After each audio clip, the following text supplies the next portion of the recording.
Assalamualaikum warahmatullahi wabarakatuh. Hai semuanya, kan tak kenal maka tak sayang. Lebih baik kita kenalan terlebih dahulu ya. Perkenalkan, saya Niken Putri Yulianti, NIM F100 210 241. Saya Rahmani Daul Haq Anindita dengan NIM F100 210 117. Saya Nur Alfia Zaizalfun dengan NIM F100 200 108. Saya Muhammad Nasir Harits dengan NIM F100 2052. Saya Nadia Sekar Pramesti, NIM F100 210 134. Kali ini kita akan membahas tentang bencana alam yang terjadi di Indonesia. Seperti yang kita ketahui, akhir-akhir ini hampir setiap hari sih itu pasti terjadi hujan nggak sih? Nah, hujan di sini itu sangat meresahkan masyarakat. Kok bisa sih meresahkan? Kenapa tuh? Nah, karena terjadinya hujan yang hampir setiap hari ini itu mengakibatkan hal-hal yang tidak diinginkan oleh masyarakat. Seperti apa sih hal-hal itu?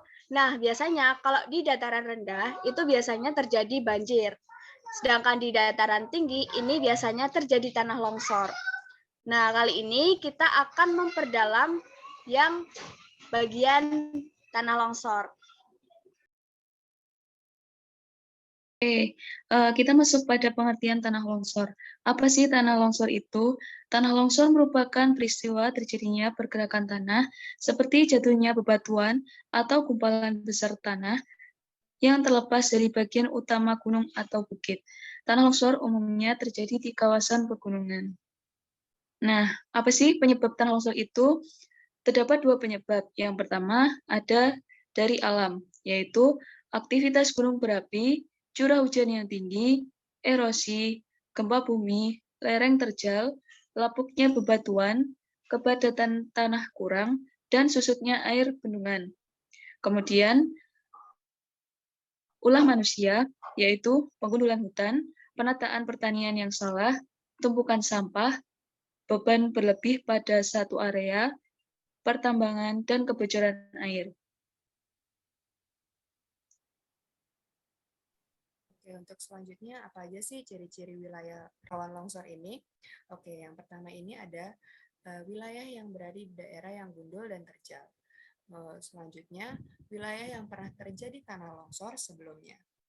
Kemudian, daerah yang dilalui aliran air hujan. Kemudian yang terakhir, kondisi tanah yang tebal atau sangat gembur pada lereng-lereng yang terkena hujan lebat dengan intensitas yang tinggi.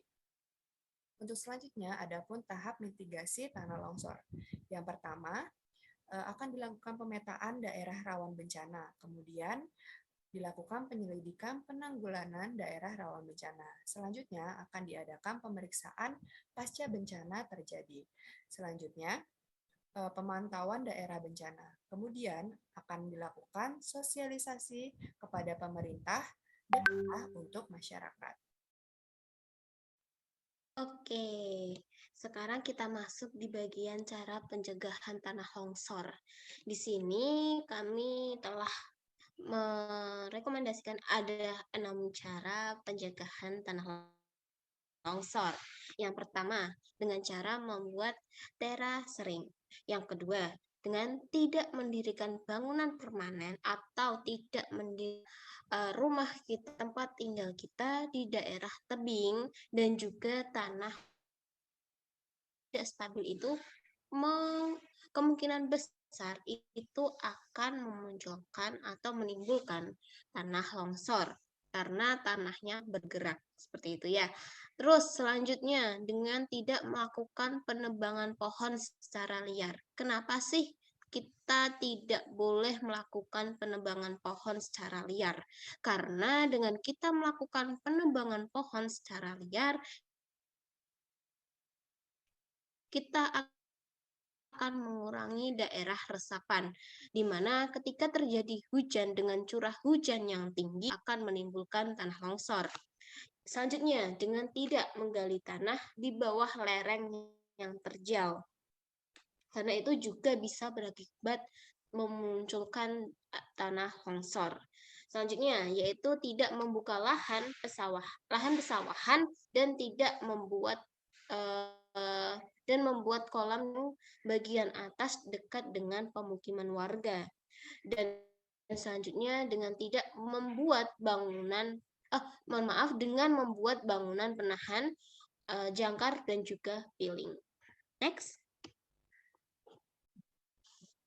Oke, selanjutnya tindakan apa sih yang harus dilakukan ketika kita tertimpa musibah tanah longsor ini ya? Yang pertama yaitu apabila kita mempunyai rumah di daerah yang tanahnya tidak stabil, itu kita harus pindah seperti itu ya. Karena kemungkinan besar apabila kita berada di rumah tanah yang tidak stabil, lalu terjadi longsor, akan memungkinkan terjadi longsor kembali di kemudian hari. Selanjutnya yang kedua dengan apabila terjadi tanah longsor, terus kita tidak mampu untuk melarikan diri dengan keadaan yang sangat kita kurang stabil, gitu kita bisa dengan melindungi diri kita sendiri dengan membentuk tubuh kita seperti membentuk sebuah lingkaran atau sebuah bola dengan tangan berada di kepala, yaitu untuk melindungi kepala agar tidak tertimpa dengan atap. Lalu yang selanjutnya, tindakan yang harus dilakukan setelah terjadi longsor. 1. Pergi dari daerah longsoran untuk menghindari terjadinya tanah longsor susulan. Yang kedua, waspada pada banjir dan aliran reruntuhan yang dapat terjadi setelah tanah longsor. Yang ketiga, bantu arahkan SAR ke lokasi dan bantu penduduk yang tertimpa longsoran periksa lukanya dan pindahkan ke tempat yang aman. Lalu yang keempat, periksa kerusakan pondasi rumah akibat longsor. Yang kelima, tanamlah tumbuhan di daerah bekas longsoran untuk mencegah terjadinya erosi yang dapat menyebabkan banjir bandang. Upaya pemerintah. Pemerintah dibantu oleh berbagai instansi bersangkutan seperti Kementerian PUPR, BNPB, serta BPBD. Kabupaten Sumedang telah melakukan berbagai upaya dalam menangani bencana tanah longsor, antara lain seperti mengerahkan alat berat untuk mempercepat proses evakuasi, mendirikan tempat evakuasi atau pengungsian di 3 wilayah, dan penyediaan kebutuhan pengungsi seperti makanan, air bersih, pakaian, obat-obatan, dan Wi-Fi. Selanjutnya, dalam menindaklanjuti bencana longsor, dilakukan rehabilitasi dan merekonstruksi wilayah yang terkena dampak longsor. Kemudian dilakukan mitigasi bencana, yaitu penguatan struktur tanah dan penanaman vegetasi di daerah yang rawan longsor. Terdapat kelebihan dan kekurangan dalam upaya penanganan bencana tanah longsor. Kelebihannya adalah pemerintah melakukan metode bioengineering yang di mana metode ini sangat ramah lingkungan dan murah. Sedangkan untuk kekurangannya sendiri adalah cuaca yang kurang mendukung dan adanya longsor susulan yang menghambat kinerja pemerintah dalam menangani bencana. Sekian dari kami, semoga bermanfaat bagi kita semua, dan apabila ada kesalahan perkataan kami mohon maaf. Terima kasih. Wassalamualaikum warahmatullahi wabarakatuh.